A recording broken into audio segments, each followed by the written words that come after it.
Terus, dan,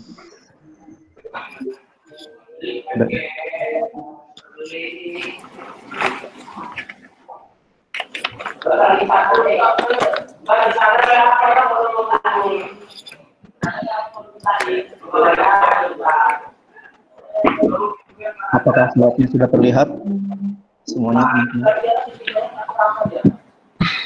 Sudah ya. Oke Pak, izin memulai presentasi Pak Andre. Ya, monggo silakan. Baik, baiklah presentasi saya buka. Bismillahirrahmanirrahim. Assalamualaikum warahmatullahi wabarakatuh. Waalaikumsalam warahmatullahi wabarakatuh. Oke, baik sebelumnya selamat sore semuanya. Salam sejahtera untuk kita semua. Sore ini izinkan saya untuk melakukan presentasi terkait dengan hasil dari KP yang telah saya kerjakan selama 2 bulan di PT Banopolis Inovasi Kendara.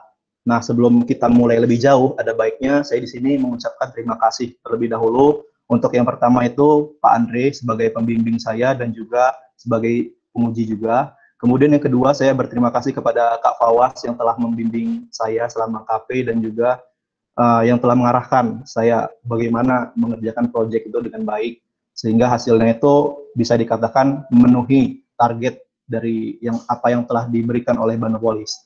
Kemudian yang ketiga, saya juga saya mengucapkan terima kasih kepada teman-teman seperjuangan KP yang sama-sama KP Banopolis. Oke, kemudian yang keempat, saya juga mengucapkan terima kasih kepada teman-teman yang telah hadir untuk mengikuti seminar KP saya hari ini. Baik, di sini saya akan membawa topik yaitu mengenai sinkronisasi data pada aplikasi Jaramba memanfaatkan Firebase Real-Time Database di PT Banopolis Inovasi Kendara. Nah, jadi di sini saya melaksanakan KP selama 2 bulan di PT Banopolis Inovasi Kendara. Oke. Nah, di slide ini terdapat logo Jaramba. Nah, saya di sini akan bercerita mengenai Jaramba itu apa sih sebenarnya. Nah, jadi Jaramba itu merupakan proyek yang dimiliki oleh Banopolis. Nah, jadi proyek dari Banopolis di mana dalam proyek Jaramba ini terdiri dari 1 website dan 2 aplikasi. Nah, untuk saya sendiri, saya di sini bekerja di bidang Android-nya. Jadi di sini saya mengembangkan untuk aplikasi Android Jaramba. Untuk aplikasi Android Jaramba sendiri terbagi menjadi 2 bagian, yaitu aplikasi Jaramba User dan juga aplikasi Jaramba Driver. Nah, itu fungsinya berbeda. Jadi ketika kita menggunakan aplikasi user itu dapat melakukan pemesanan kendaraan yang dimana pemesanan bus. Kemudian untuk aplikasi Jaramba Driver itu dikhususkan untuk mitra dari Jaramba itu sendiri. Sama seperti Gojek, kan Gojek juga terdapat aplikasi untuk drivernya, jadi sebagai mitra. Nah, di sini aplikasi Jaramba Driver memiliki fungsi yang sama, yaitu untuk mitra sebagai melakukan start trip ataupun finish trip. Oke, saya akan lanjutkan ke slide berikutnya. Nah, di sini terdapat logo Banopolis. Jadi saya juga akan bercerita mengenai company yang di tempat saya melaksanakan KP. Nah, jadi Banopolis ini adalah company ataupun startup yang bergerak di bidang transportasi. Nah, namun bergerak di bidang transportasi tersebut melalui pendekatan teknologi. Jadi proyek Jaramba yang diberikan oleh Banopolis itu merupakan memiliki main concern-nya di transportasi, namun kita membuatnya mengimplementasikannya dalam bentuk aplikasi. Oke. Nah, di sini chapter 1, pendahuluan. Di dalam pendahuluan ini saya akan memaparkan dasar-dasar mengapa sih Jaramba itu terbentuk dan apa itu Jaramba, proyek Jaramba. Nah, di sini latar belakang yang pertama, kita berbicara mengenai problem statement terlebih dahulu. Nah, di sini ada beberapa poin, nah di mana setiap poin-poin yang saya taruh di presentasi ini berdasarkan pitch deck ataupun presentasi singkat yang dibuat oleh CEO Banopolis, yaitu Pak Anugrah Nurewa. Nah, saya di sini mengambil beberapa poin yang merupakan problem statement. Kenapa sih Jaramba ini terbentuk? Jadi yang pertama itu di sini terdapat ketergantungan tinggi terhadap kendaraan pribadi.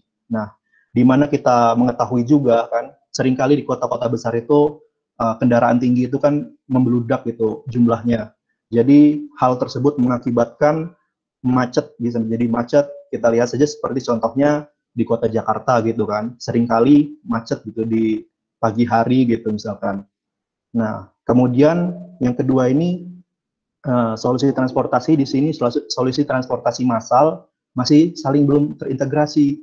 Nah, di sini saya akan mengambil contohnya saja seperti bus gitu, bus dan angkot gitu. Itu kan merupakan salah dua daripada moda transportasi, namun mereka berdua itu memiliki jam operasional tersendiri. Bus itu memiliki jam operasionalnya masing-masing, sedangkan angkot juga memiliki operasional masing-masing. Nah, kalau misalkan kita lihat di sini, sebenarnya di sini ada peluang ya untuk menyatukan transportasi massal tersebut menjadi satu kesatuan gitu, saling terintegrasi. Kemudian yang ketiga ini transportasi online bukanlah solusi sebagai tulang punggung transportasi.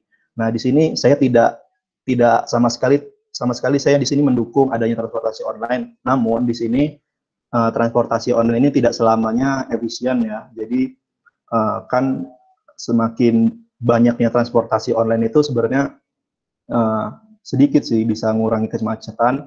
Nah, di sini bisa dikatakan ketika sudah solusi transportasi yang disebutkan tadi seperti bus gitu sudah terintegrasi gitu. Jadi harapannya ketika masyarakat menggunakan media transportasi massal yang online itu masyarakat bisa menggunakan transportasi online sehingga dampak kedepannya harapannya bisa mengurangi kemacetan gitu.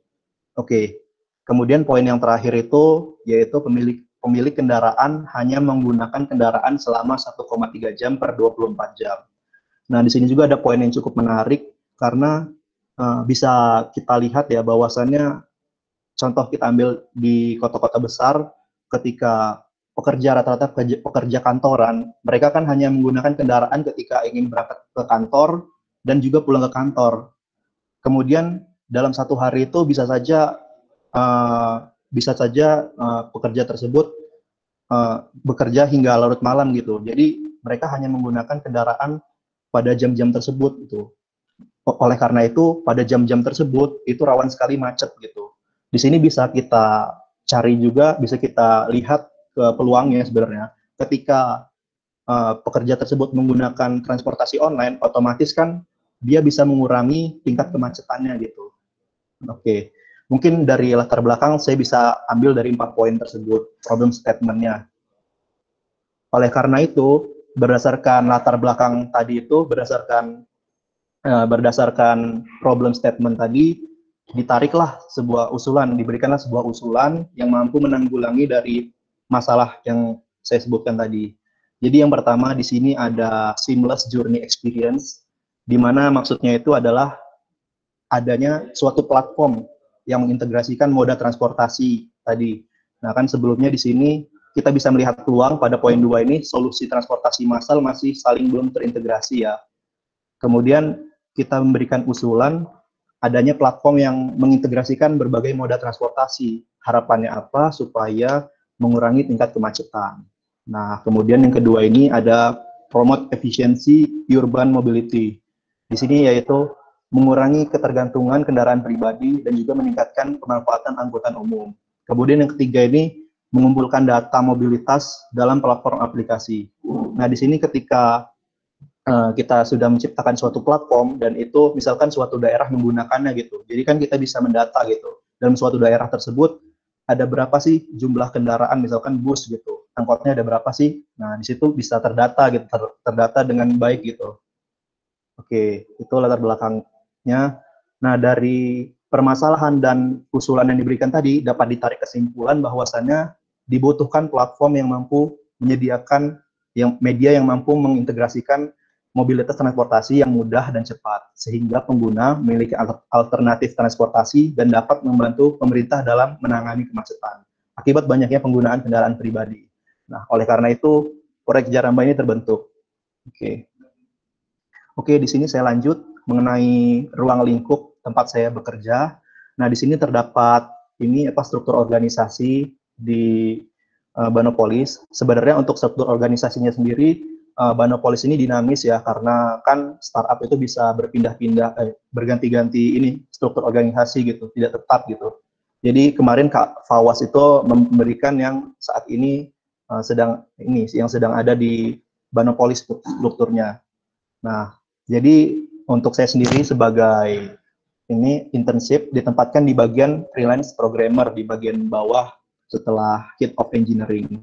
Jadi saya dipantau langsung oleh Head of Engineering Kak Fawaz, Kak Iqbal Fawaz, di mana pekerjaan saya dan teman-teman itu dipantau oleh beliau, dan juga untuk yang tim web dibantu oleh Kak Sandy sebagai engineer-nya.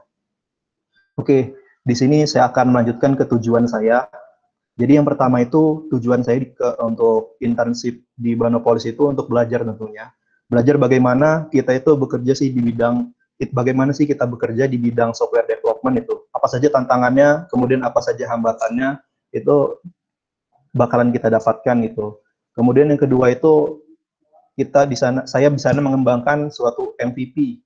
MVP di sini yaitu minimum viable product, aplikasi Jaramba user dan aplikasi Jaramba driver. Kemudian saya juga di sana membuat dokumen teknisnya mengenai aplikasi Jaramba tersebut. Nah, mungkin dari teman-teman semua ada yang bertanya nih, apa sih itu MVP gitu. Jadi MVP itu minimum viable product. Menurut Eric Rice, dia itu minimum viable product itu adalah suatu produk yang memenuhi kebutuhan dasar pengguna. Nah, jadi ketika kita mendevelop suatu aplikasi ini, yang kita ini mendeploy-nya itu dalam bentuk versi awalnya atau versi betanya. Namun dalam versi awal tersebut sudah terdapat fungsi-fungsi dasarnya. Nah, di sini saya analogikan sebagai donat ini, donat yang polos sama donat yang sudah ada topping-toppingnya gitu kan. Jadi yang MVP-nya ini adalah yang donat polosnya ini. Oke, jadi hubungan dengan aplikasi Jaramba ini, jadi aplikasi Jaramba yang sudah kami deploy itu masih dalam bentuk awal atau versi 1.0, versi betanya lah. Jadi memuat fungsi-fungsi pemesanan kendaraan untuk bus saja gitu. Sebenarnya untuk aplikasi Jaramba ini ke depannya sih memuat 6 moda transportasi. Ada motor, kemudian bus, kemudian ada ojek juga, kemudian kereta bahkan. Namun untuk yang kami kerjakan saat ini hanya satu saja, yaitu untuk bus saja. Kalau ingin kita perkecil lagi, itu busnya itu hanya Damri saja, jadi belum menyentuh untuk bus yang lain gitu. Jadi hanya Damri saja, kemudian terbatas untuk pemesanan bus. Itu untuk aplikasi Jaramba user. Dan kemudian aplikasi Jaramba driver yang saya kembangkan juga itu hanya sebatas pelaksanaan start trip, kemudian finish trip. Itu juga berdasarkan waktu yang tersedia atau countdown timernya. Jadi si driver ini dapat bekerja berdasarkan countdown timer tersebut gitu. Nah, di sini juga terdapat batasan dalam pengerjaan MVP ini. Yang pertama ini, pengembangan MVP ini hanya terbatas pada moda transportasi bus. Kemudian yang kedua, perjalanan atau trip pada aplikasi Jaramba ini hanya terbatas start trip dan juga finish trip saja. Jadi dia belum memperoleh notifikasi gitu. Jadi dalam aplikasi ini belum ada notifikasi ketika kita memesan gitu. Jadi driver belum bisa menerima notifikasi.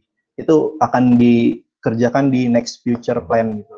Kemudian yang ketiga ini, testing pada aplikasi ini masih menggunakan manual test. Dan yang keempat ini, produk yang di-deploy masih versi awal ataupun beta. Nah, kemudian yang kedua ini, implementasi teknis.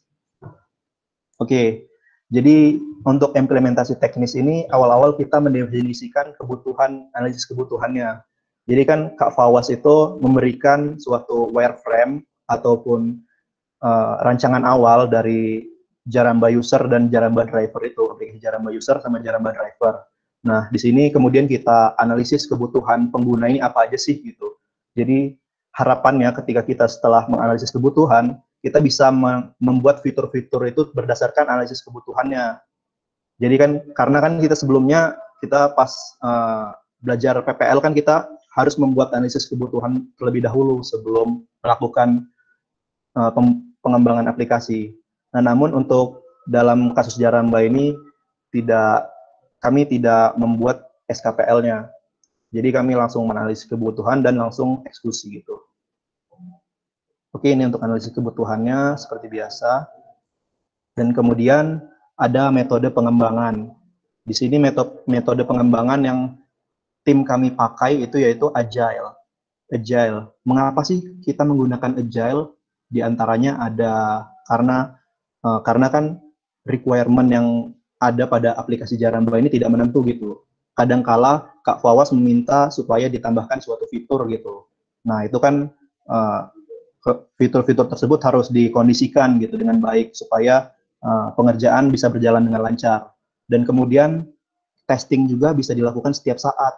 Itulah kelebihan dari Agile gitu. Jadi ketika kita sudah menyelesaikan satu sprint gitu, dan kita ingin melihat hasilnya, kita lakukan tes pada sprint tersebut supaya kita dapat melihat apakah hasil yang kita harapkan sesuai atau tidak gitu. Ketika tidak, maka di sprint selanjutnya kita perbaiki dan lakukan testing lagi secara terus-menerus sehingga semuanya berjalan dengan sukses. Oke, selanjutnya yaitu teknologi yang digunakan. Oke, untuk yang pertama itu sebagai mainnya itu yaitu Android Studio. Nah, ini merupakan IDE resmi dari Google dan di sini juga sudah lengkap fungsi-fungsinya dan tim kami juga semuanya menggunakan IDE Android Studio. Kemudian teknologi yang digunakan ini bahasa pemrograman Java. Dan untuk database-nya sendiri kami menggunakan Firebase Real-Time Database. Kenapa sih di sini kami menggunakan Firebase Real-Time Database? Kenapa tidak MySQL ataupun SQLite? Yang pertama, dia mendukung real-time database. Kemudian yang kedua itu mudah untuk mengintegrasikan ke antara web dan juga aplikasi kedua aplikasi tersebut. Mudah dalam mengintegrasikannya. Dan yang ketiga itu lebih ini dia ketika salah satu pengguna melakukan CRUD, maka pengguna lainnya juga akan mendapat imbas gitu. Misalkan pengguna yang satu ini sedang mengubah nama gitu. Jadi pengguna lainnya juga bisa melihat perubahan tersebut gitu. Online dia. Oke, baik, yang selanjutnya ini perkakas ataupun tools. Nah, tadi kan kita bahas mengenai teknologi, sekarang kita bahas mengenai perkakasnya, yaitu kita menggunakan Android Studio 362, JDK 1302, untuk Firebase sendiri menggunakan authentication, database, hingga storage, dan Gradle-nya 5.6.4. Dan kami menggunakan version control GitHub. Nah, ini untuk pengujian. Pengujian ini terdiri dari 3 tahap. Untuk yang tahap pertama ini berhasil 75% pada Jaramba user, berhasil 100% pada aplikasi Jaramba driver. Untuk yang testing kedua ini berhasil 81,25% pada aplikasi Jaramba user dan berhasil 100% pada aplikasi Jaramba driver. Untuk testing pada tahap 3 ini seluruhnya berhasil 100%. Oke, yang ketiga chapter pencapaian hasil kerja. Nah, di sini capaian selama hasil kerja ini semuanya sukses ya, tidak ada yang masalah gitu. Contohnya saja seperti testing berhasil semua untuk setiap fitur-fitur yang kami develop itu sudah berhasil 100% semua. Nah, selanjutnya ada proses bisnis. Jadi proses bisnis ini sebenarnya bermanfaat untuk developer saat ini, misalkan yang fitur yang sedang dikembangkan ini bagaimana sih runut algoritmanya gitu. Jadi di sini bisa melihat salah satu yang saya angkat di sini yaitu start tip. Nah, di sini kita dapat melihat bagaimana sih alur daripada start tip tersebut gitu. Mulai dari user mengeklik tombol gitu sampai aplikasi tersebut berjalan gitu. Oke, yang keempat ini penutup. Dan ini kesimpulan. Jadi aplikasi Jaramba yang telah kami deploy itu sudah sesuai dengan wireframe yang diberikan. Dan kemudian aplikasi dan juga testingnya sudah mencapai 100%. Kemudian MVP-nya juga sudah dalam versi 1.0 atau versi betanya. Kemudian aplikasi Jaramba user dan aplikasi Jaramba driver itu menjadi solusi dari permasalahan transportasi. Dan yang terakhir itu, untuk saya sendiri pribadi, pengalaman KP ini membawa semangat profesional dalam bekerja untuk diri penulis. Mungkin untuk presentasinya cukup sekian, Pak Andre. Apakah selanjutnya bisa untuk mendemokan aplikasi, Pak?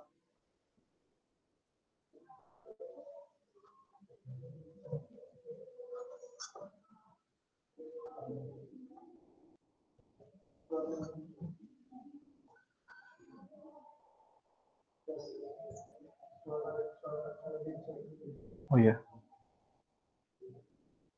Maaf Pak Andre, apakah selanjutnya saya bisa mendemokan aplikasi atau bagaimana Pak?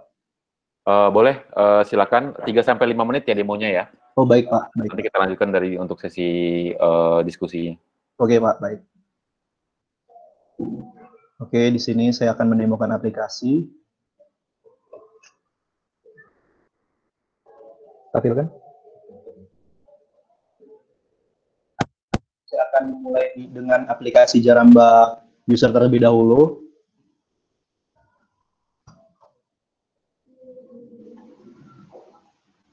Kalau untuk aplikasi Jaramba user ini sebenarnya saya mendeploy bagian ini autentikasi, yaitu membuat login, logout, kemudian pendaftaran. Saya juga mendevelop lupa password.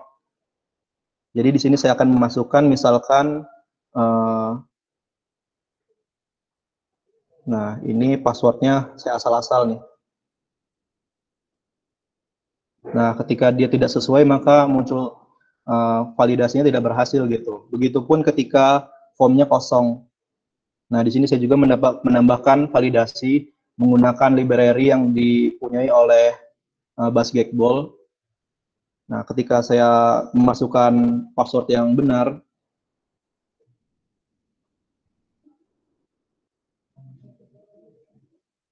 nah dia maka masuk ke dalam dashboard menu gitu.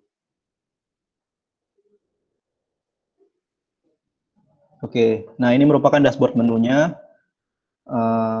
Saya di bagian dashboard menu ini mendesain bagian untuk penampilan nama pengguna, karena kan nama pengguna ini bagian yang cukup penting gitu. Jadi saya mempassing nama dari database, kemudian saya tampilkan ke dalam ini dashboard utama.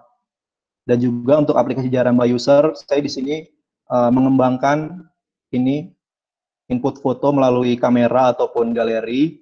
Saya juga di sini mengembangkan seluruh fitur-fitur yang ada di dalam detail pengaturan user. Misalkan saya ubah nama gitu. Nah, di sini nama sudah terbarui. Nah, ini juga saya melakukannya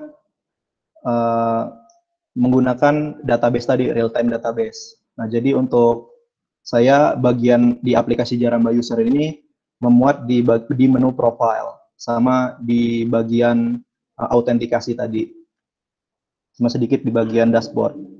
Oke, mungkin untuk aplikasi user cukup. Kemudian untuk aplikasi Jaramba driver,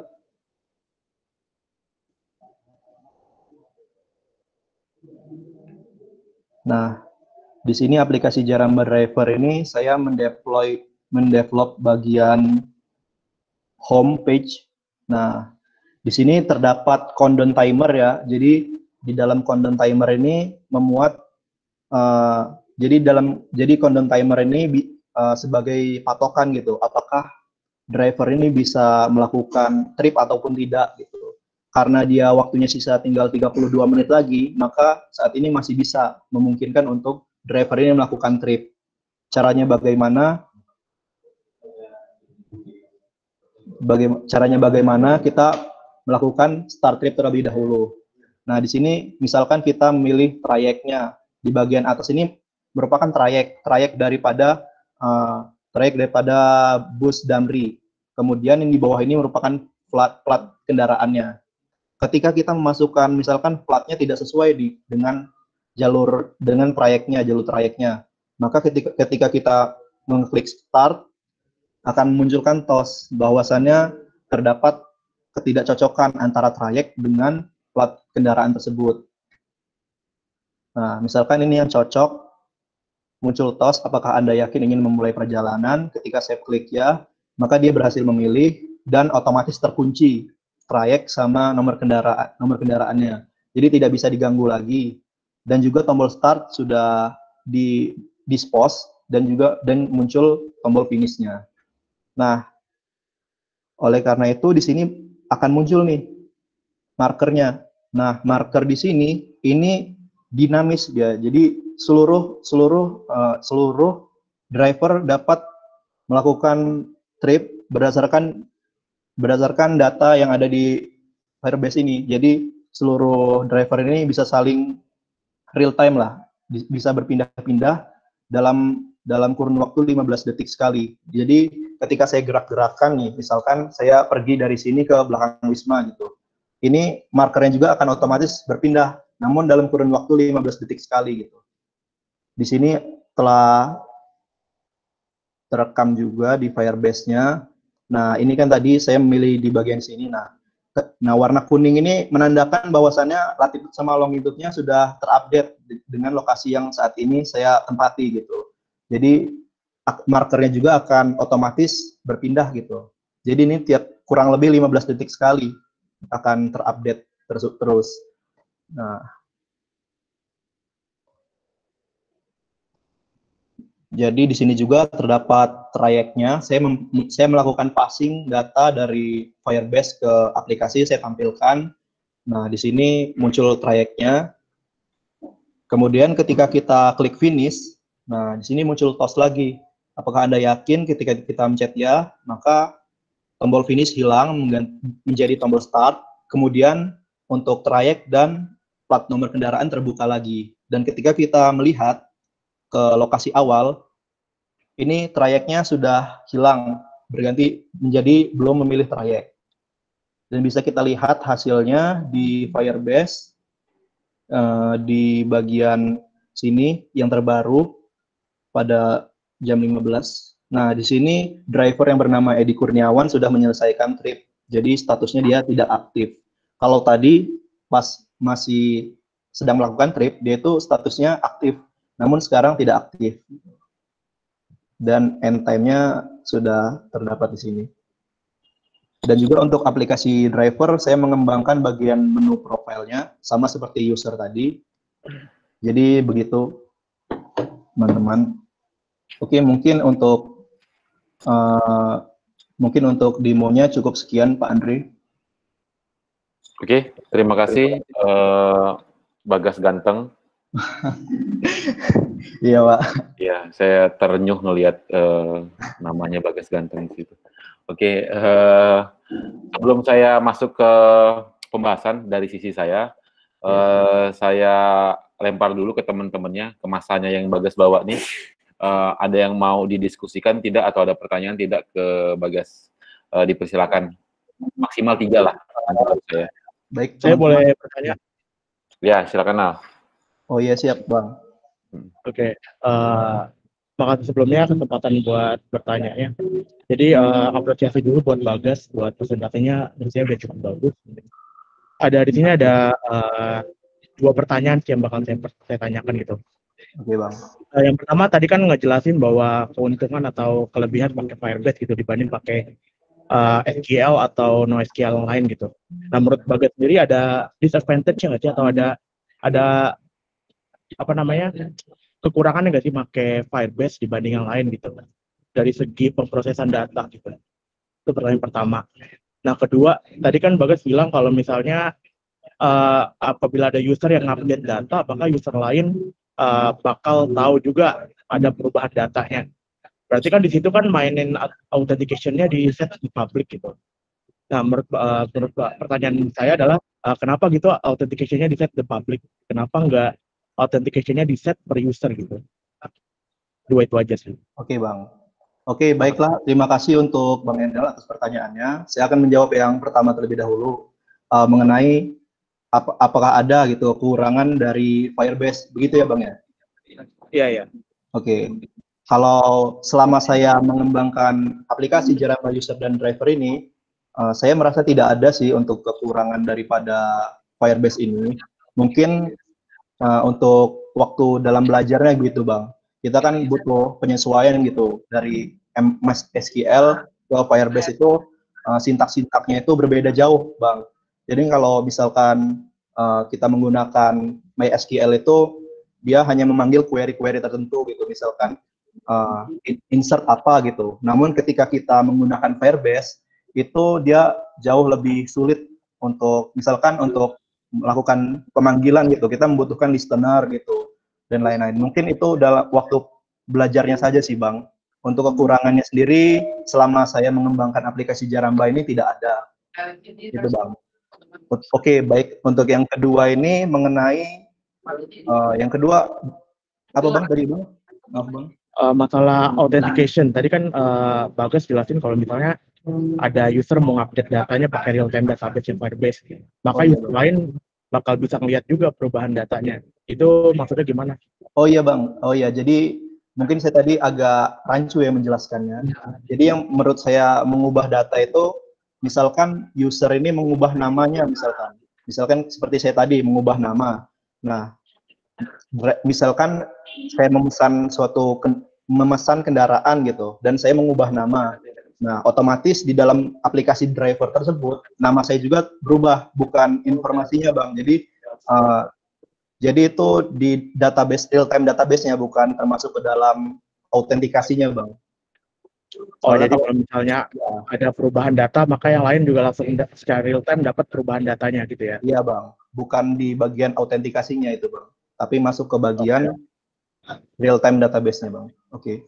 Oke, mungkin sebagai penutup masukan aja buat Bagas. Pertama, Iya, Bang. pasti Firebase ada kekurangannya, itu udah pasti ada. Oh iya, Bang. Apalagi bicara masalah transaksional di database-nya itu udah pasti berbeda, SQL sama NoSQL. Ketika di situ Bagas bisa pelajarin lagi lebih dalam perbedaan NoSQL sama SQL itu apa, buat tambah-tambahan kan, karena udah dapat dasar dari KP. Terus yang kedua, masalah autentikasi dari Firebase itu bisa Bagas pelajarin lagi tuh. Jenis-jenis autentikasi, karena kan keunggulan dari database tuh autentikasinya udah lumayan bagus dan beragam gitu. Tadi kan karena kalau gua lihat, maksudnya kalau saya lihat tadi di Firebase-nya itu kan masih di set public, dan itu karena kurang rekomendasi untuk di set security-nya sampai public. Jadi mumpung udah magang, masih ada waktu nanti buat kedepannya kerja, di explore lagi masalah Firebase, itu lumayan menjual nanti. Karena fitur-fitur Firebase lumayan lengkap dan integrasi lumayan mudah. Jadi itu aja sih masukannya. Oke, Bang. Terima kasih ya, Bang, atas masukannya. Jadi kan saya juga sama-sama bisa belajar gitu, Bang. Dan juga teman-teman lain juga. Oke, terima kasih, Bang. Oke, apakah ada pertanyaan dari teman-teman yang lainnya? Dipersilahkan.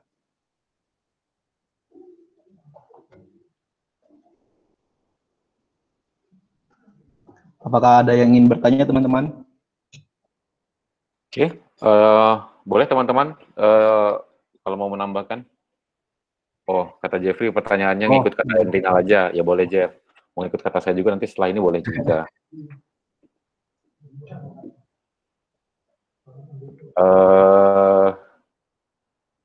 Oke, tadi sih mungkin nambahin sedikit yang Rinal bilang tadi. Ya pastilah, pasti di dalam sebuah aplikasi itu pasti ada kekurangannya. Mungkin si Bagas belum menemukan kekurangannya. Karena mungkin saat dia selesai KP, Jaramba ini belum terimplementasikan ke user ya. Mungkin sekarang sudah ya, atau dulu belum terimplementasikan saat kamu selesai. Ya, guys. Oh iya, Pak. Jadi kalau misalkan, jadi pas kami mendevelop itu sebenarnya itu belum Pak. Jadi user itu belum memakai secara langsung gitu, Pak. Karena kan kami masih dalam tahap awalnya itu, Pak. Jadi yang memakainya secara langsung itu tim developernya, Pak. Oke. Oke. Nanti kalau misalnya masih ada komunikasi dengan si pihak perusahaannya sambil silaturahmi, bisa dilihat apa setelah itu di deploy ke user, ada isu-isu apa yang terkait dengan database. Karena pasti ketika sudah ada data yang masuk, apalagi ini adalah aplikasi common, aplikasi publik, transaksi banyak, pasti ada isu di dalam database-nya. Nanti bisa kamu explore lagi. Oh ya, baik, Pak. Oke. Kemudian beberapa hal yang saya bahas lah sebelum saya masuk ke konten. Tadi slide ya, di slide pertamanya itu Jarmaba bukan Jaramba, yaitu oke lah. Terus sebelumnya saya mau tanya dulu deh, selama kamu 2 bulan magang di sana, challenge apa yang menurut kamu yang paling menantang, yang paling berkesan saat kamu mengembangkan aplikasi Jaramba user dan Jaramba driver ini? Oke, Pak. Mungkin kalau untuk challenge yang menantang itu ketika saya mengembangkan untuk pengubahan email gitu, Pak. Misalkan email yang lama ini ingin berpindah ke email yang baru. Kan mungkin ada case di mana user itu melupakan email yang lamanya gitu, Pak. Namun dia masih login gitu. Jadi kan dia ingin merubah ke dalam email baru. Nah, itu dari research-nya aja itu cukup memakan waktu yang lama, sekitar 12 jam. Kemudian saya mendevelopnya itu semalaman, saya mencari tutorial sana-sini, dan juga itu masih belum berhasil, Pak. Itu sudah saya bicarakan juga sama supervisor, dan supervisor juga kalau berpesan kalau misalnya tidak bisa, ya udah tidak apa-apa. Namun kan saya juga masih apa ya istilahnya itu masih ada rasa kurang nih, kurang gitu kan. Ini fitur yang salah satu fitur yang penting gitu kan. Jadi saya cari cara gimana supaya user ini bisa nih mengganti emailnya gitu. Nah, saya cari cara, dari situ saya menemukan suatu apa ya, tutorial supaya setiap user yang ingin login itu harus verifikasi terlebih dahulu, Pak. Jadi ketika user itu setelah mendaftar, dia tidak langsung bisa masuk ke aplikasinya, namun dia harus memverifikasinya melalui email. Setelah itu baru dia bisa login. Nah, ketika dia ingin mengganti emailnya, otomatis dari pesan tersebut akan dikirimkan ke email si pengguna tersebut, sehingga si pengguna dapat mengubah emailnya ke email yang baru gitu, Pak. Itu sih mungkin yang apa ya cukup lama makan waktu dalam develop fiturnya, Pak, dibandingkan fitur yang lain. Oke, jadi konfirmasi perubahan email itu dikirim ke email lagi dan diverifikasi, kira-kira kamu buat link lagi di emailnya itu ya untuk mengkonfirmasi pada perubahan email. Iya, Pak. Jadi ketika user itu mengklik ingin merubah email, dia harus memasukkan passwordnya sama email yang baru gitu, Pak. Jadi email yang lama ini akan mengonfirmasi apakah dia memang benar-benar ingin melakukan perubahan ataupun tidak gitu. Ketika dia memang benar-benar ingin melakukan perubahan, maka email konfirmasi ke email baru ini akan dikirimkan gitu, Pak, dan user bisa mengganti emailnya, Pak. Oke, baik. Dari skala 1 sampai 10, dengan kamu sudah selama 2 bulan intern di sana, KP di sana, kemampuan dalam penguasaan Android Studio kamu ukur sebelum dan setelah itu berapa tuh? Sebelum kamu kira-kira berapa kemampuannya, setelah kamu KP di sana berapa nilainya? Kalau menurut saya sih sebelum melakukan KP masih 1 sih, Pak, nilai saya, Pak. 1 dari 10. Nah, setelah melakukan KP itu sekitar 6, Pak. 6/10, Pak. Karena kan setelah saya selesai KP, saya kan mencoba proyek-proyek baru gitu, tutorial dari internet gitu. Ternyata ilmu saya masih banyak yang kurang gitu, Pak. Jadi KP aja nggak cukup gitu, Pak, untuk penguasaan Android Studio saja saya. Jadi saya masih banyak buta itu, masih banyak yang buta terhadap fungsi-fungsi yang baru gitu, Pak. Jadi caranya kamu harus banyak khasanah di real case-nya ya, kamu harus cari kasus-kasus yang bisa ekspor kamu di Android Studio-nya. Iya, Pak.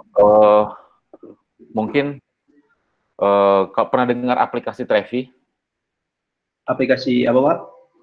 Trevi. Belum, Pak. Belum ya. Oke.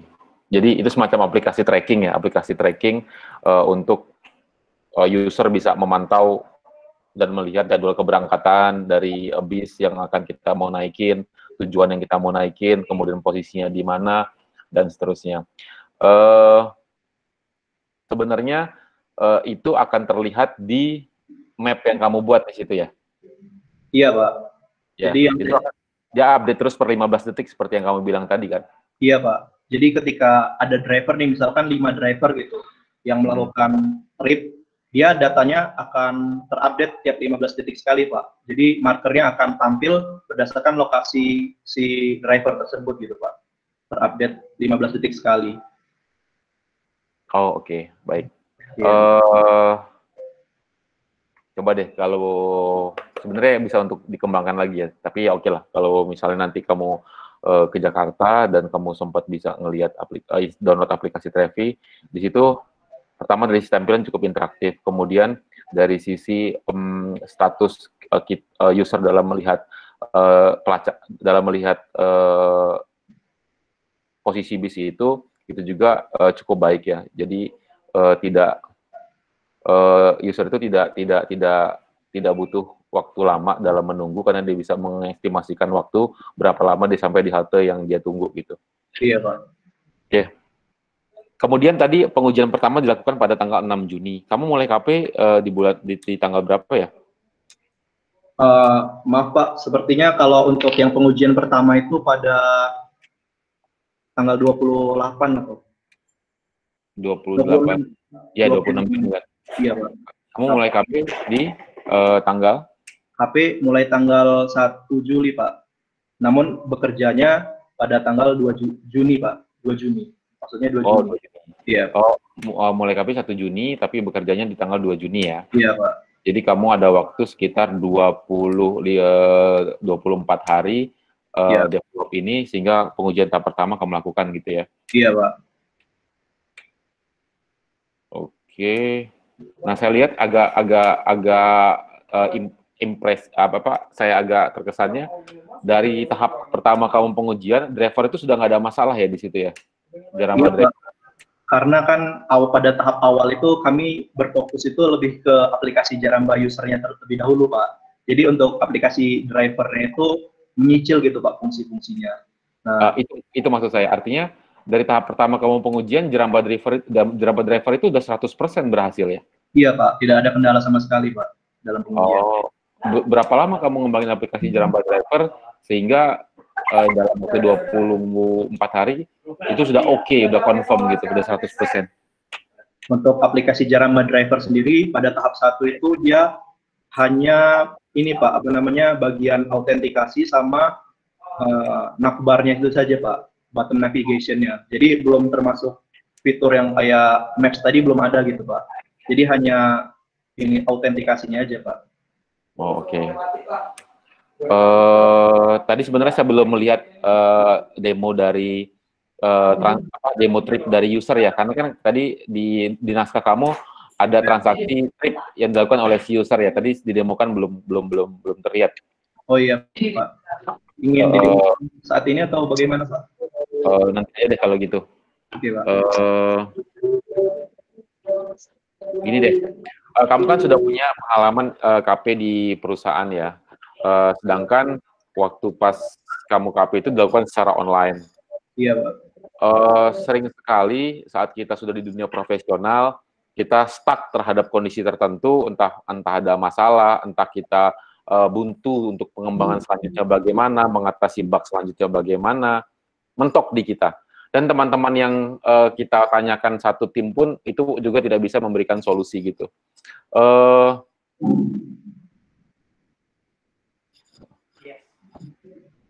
Nah, kira-kira kamu menghadapi kondisi begitu, kamu bakal melakukan apa ya, guys, kalau kamu sudah berada di satu company kayak gitu?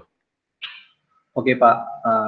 Ini juga cukup menarik ya. Jadi pas KP selama 2 bulan itu seringkali sih saya merasa kayak misalnya mengerjakan satu fitur gitu. Dan itu stuck, nggak ada referensi sama sekali.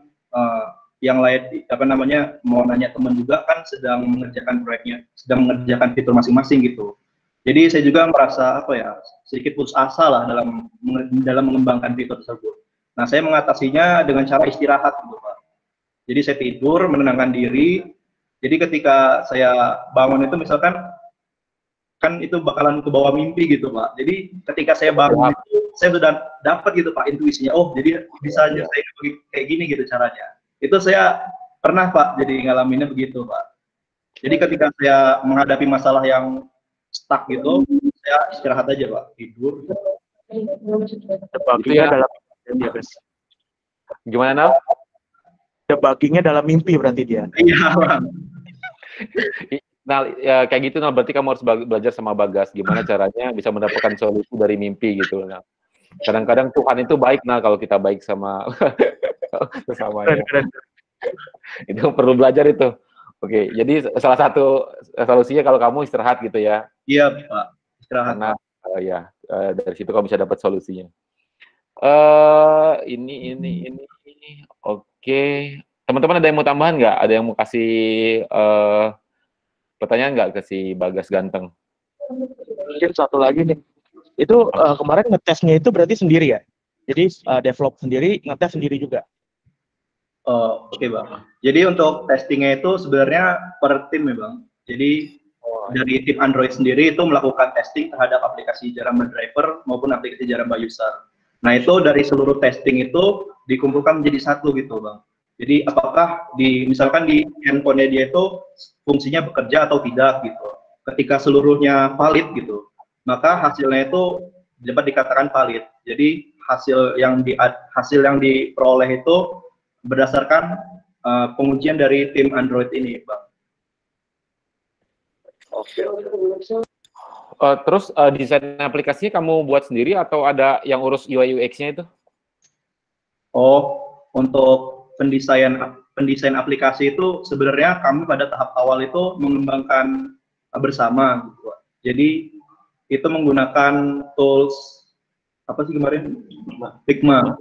Iya, Figma. Jadi itu sebenarnya sih kalau dari company itu hanya memberikan wireframe saja, dan itu masih istilahnya itu mock-up-nya lah. Nah, kemudian kami kembangkan dalam bentuk visualnya gitu, supaya mempermudah kami dalam merancang UI-nya.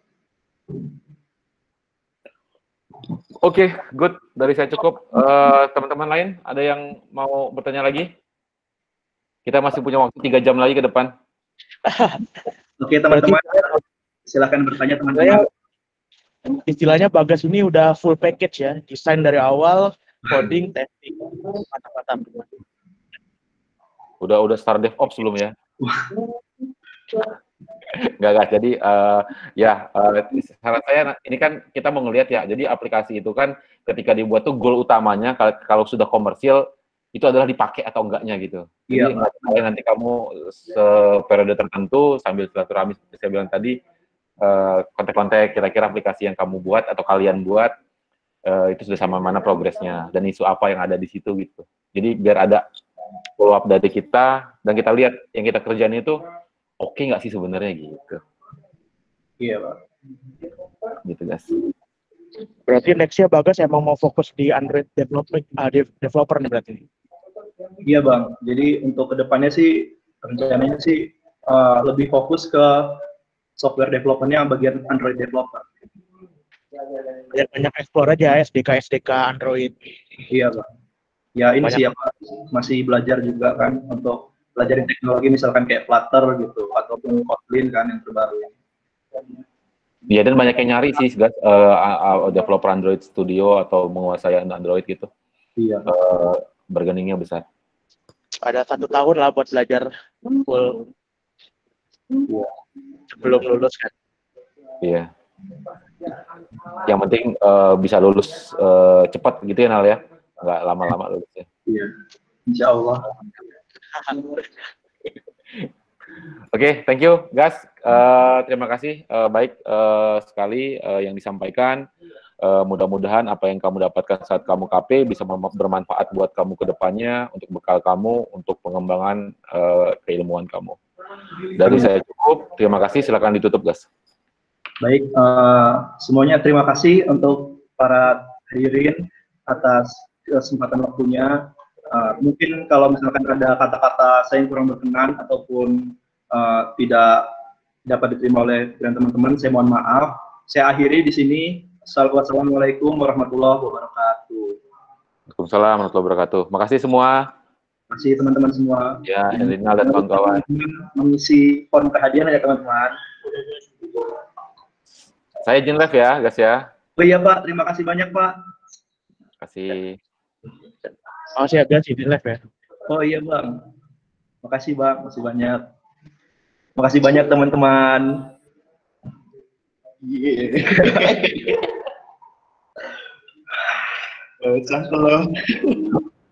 Bagas ganteng. Aduh, makasih teman-teman, makasih.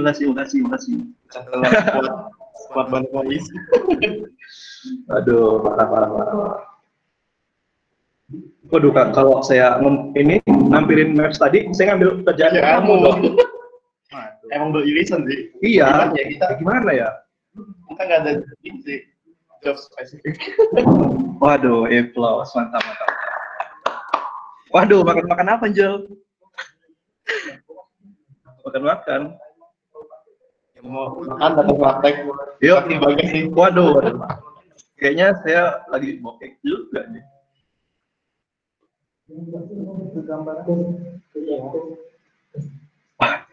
Bisa nih. Ya, sama-sama belajar lah, jangan minta ajarin. Oh iya, recordnya astagfirullah.